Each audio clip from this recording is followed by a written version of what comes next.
উঠুন উঠুন, অনেক ঘুমিয়েছেন, এবার স্নানে যান তো। আর একটু ঘুমাতে দাও না বৌমা, শরীরটা যে আজকে আর দিচ্ছে না। মলজা, বুড়ি বয়সে কি ঢং করছেন আপনি?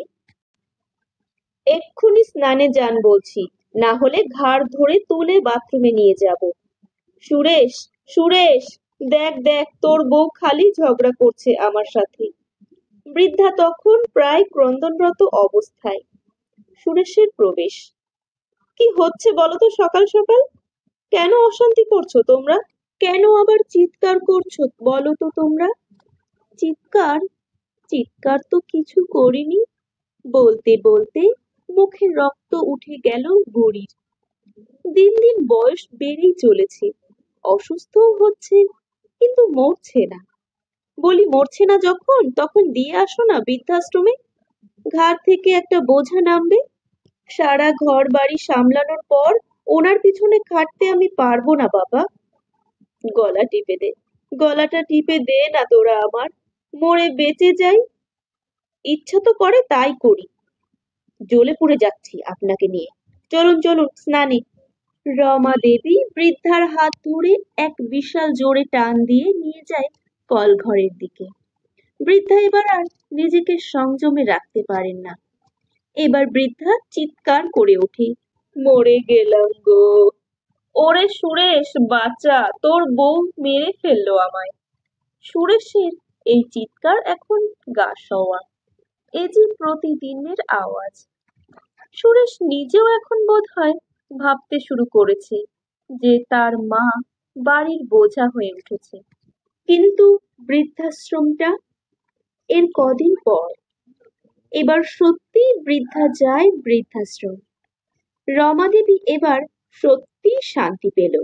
দুগ্গা দুগ্গা, বাঁচলাম, বোঝা নামলো এবার ঘাড় থেকে, আর খাটতে হবে না।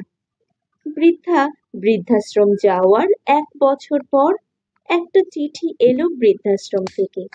রমা দেবী নিল চিঠিটা। বোঝা গেল এই চিঠি বৃদ্ধারই লেখা। চিঠি খোলে রমা দেবী, শুধু খোলে নয়, পড়েও। কেমন আছিস তোরা সবাই? আমি তো এখানে বেশ আছি, আনন্দে হাসিতে যত্নে। জানিস, আজ দোল। হঠাৎ এই দোলের দিনে তোর কথা মনে পড়ল। সেই ছোটবেলায় মনে আছে, তুই যখন ছোট ছিলিস, কেমন করে লুকিয়ে লুকিয়ে এসে আমার গায়ে রং লাগিয়ে দিয়েছিলিস। আমি তখন রান্নার কাজে ব্যস্ত, তোর কাণ্ড দেখে তোকে বকতে যাব কি, তুই তখন পগার পার।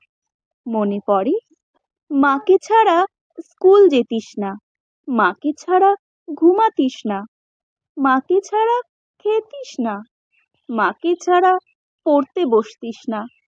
সেই তোকেই কত আদর যত্ন দিয়ে বড় করলাম।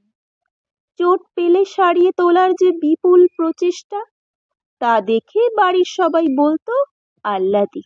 জ্বর হলে সারা রাত জেগে ওষুধ খাইয়ে সুস্থ করার যে বাসনা, বোধহয় মা বলেই পেরেছিলাম রে।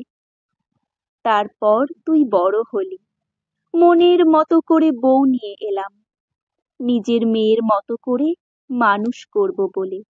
তাই বৌমাকে ঘর সংসারের সমস্ত কাজ শিখিয়েও দিলাম। শাশুড়ি নয়, নিজের মেয়ের মতো করেই পাশে থাকলাম। তবে শেষ পর্যন্ত এই বৃদ্ধ বয়সে এসে যে বুঝলাম, এই অসুস্থ মাই এখন তোদের সংসারের বোঝা হয়ে উঠেছে। বৌমার অত্যাচারের সাথে তোর ব্যবহার মেনে নিয়ে সেদিন মনে হয়েছিল বৃদ্ধাশ্রমটাই ঠিক, বোধহয় আমার জন্য। সিদ্ধান্ত ভুল ছিল না রে, তাই তোদের দূর থেকেই না হয় আশীর্বাদ করলাম। ভালো থাকিস, ইতি। রমা দেবী চিঠি হাতে তখন স্তব্ধ অবস্থাতে দাঁড়িয়ে থাকলো।